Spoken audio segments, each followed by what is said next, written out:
Oh, hey, how are those headphones? These are fantastic, my friend. What about the mic? Oh, this thing is gorgeous. Okay, what about the mouse? Oh, the mouse, my friend, this one is legendary.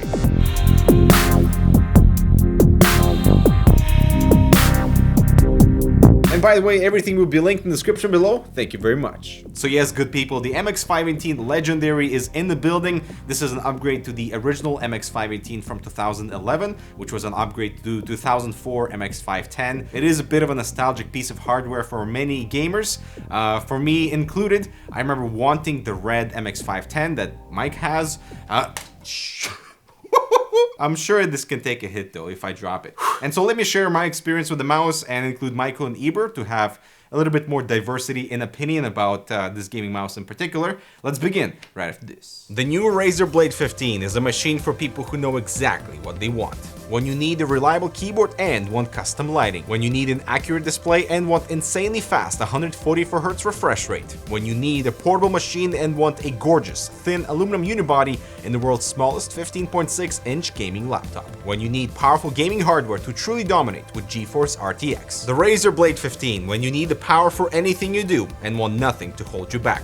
Check out the configuration you want down below. Alright, so let's get the basics out first. This is a $59 mouse, which is a super competitive price point. It's competing with like the rival 310, which is still my favorite mouse of all time. And it's kind of like slightly below the G Pro from Logitech as well, that has the same sensor, but slightly different shape and targeted towards, I guess, the professional arena, while this covers that nostalgic arena instead. The weight is just over 100 grams, which is super nice for me. I do prefer lighter mice around the 80 gram territory, but I would say like for most gamers that the weight is just perfect. It is slightly lighter versus the original MX510, so for people who have gotten used to a heavier mouse, this might be a little bit too light. I love the cable on here. Even though it's very thin, it's super light, it doesn't kink, it's not braided, which is nice, and it fits into my mouse bungee, so all good. As you can see, it has this triple tone texture, so plain black on the sides, and this iconic metallic gradient on the interior section that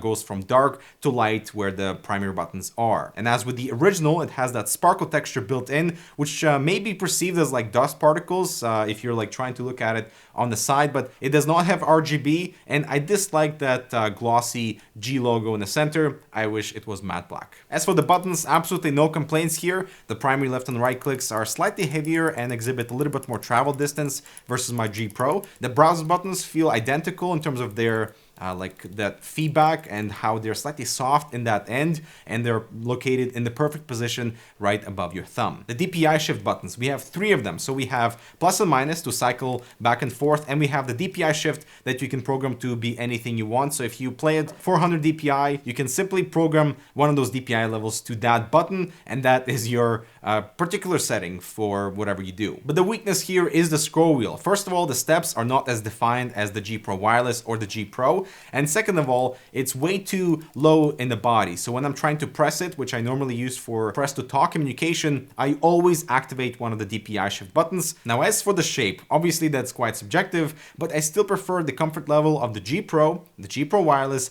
and the rival 310. The left side for me feels fantastic, and while I've gotten used to the slightly larger hump on the top here versus my other mice, the one thing that kills it for me in terms of comfort is this right side. So there's this ridge over here that's supposed to, I guess, somehow fit your maybe ring finger right below it, but my ring finger doesn't go below it. It goes right on the ridge, and I can feel it. It's not natural for me, especially coming from other mice that have that whole area either smoothed out or have a nice curvature so that my hand can comfortably sit in that section. So just be mindful of this right side, because for my hybrid claw grip, I just don't know where to put my ring finger, and it's constantly on that ridge, which I wish was smoothed out. And as for performance, obviously they had to update it with the Hero 16K sensor, which is the same sensor found on the G Pro Wireless, the G Pro, the updated Logitech G502 Hero. It's fantastic, absolutely no acceleration, true one-to-one tracking throughout the entire DPI range up to 16,000 DPI,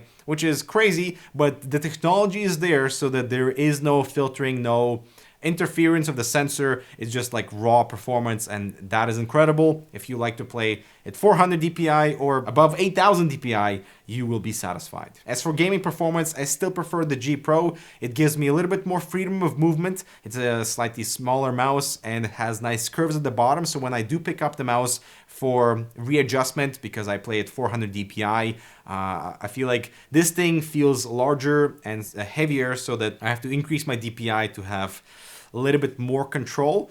So the shape here is not 100% for me, but in terms of sensor performance, obviously it is incredible. Or I should say legendary. So having listened to me all this time, let's hear what Michael and Eber have to say. So basically, my history behind this is the MX510. I've had this since the day it was released. It was about 15 years ago now. It's working still like a champ. I also had the older MX518 from the day it was released. Unfortunately, that died about a year ago. So I was super happy to see this. But my opinion is really biased because I'm used to the form now for the last 15 years. These aren't the only mice that I've been using. But coming back to the MX518 Legendary, because I didn't have my MX518 for a while, it's like coming back to an old friend. My hand is used to it, but at the same time, I can understand how people would feel this is really uncomfortable.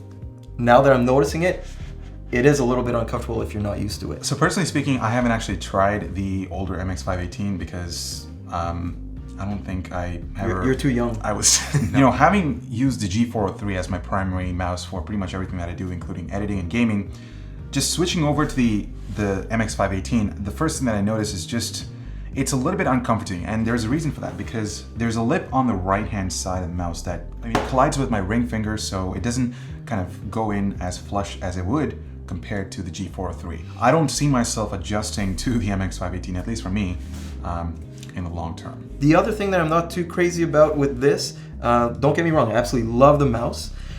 It's the fact that it's a little bit light for my liking. I like heavier mice, I like the accuracy of them, but I'm really happy with the sensor. I'm really happy because the older mice didn't have proper working software under Windows 10.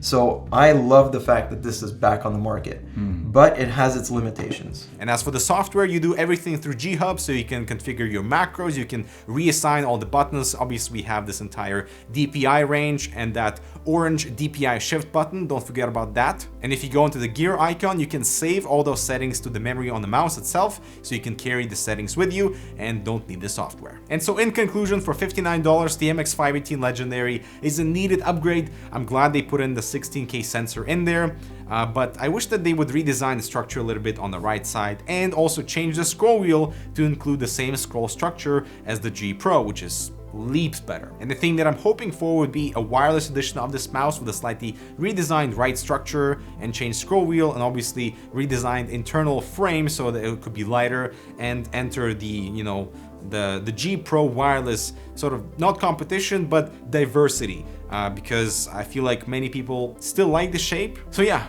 that is our review of the MX518. Let us know what mouse you're rocking and if this thing, you know, rings any bells, if you recall the original MX510. I'm Dmitry. Thanks so much for watching. Make sure to subscribe and check out this other relevant content. We'll see you in the next video.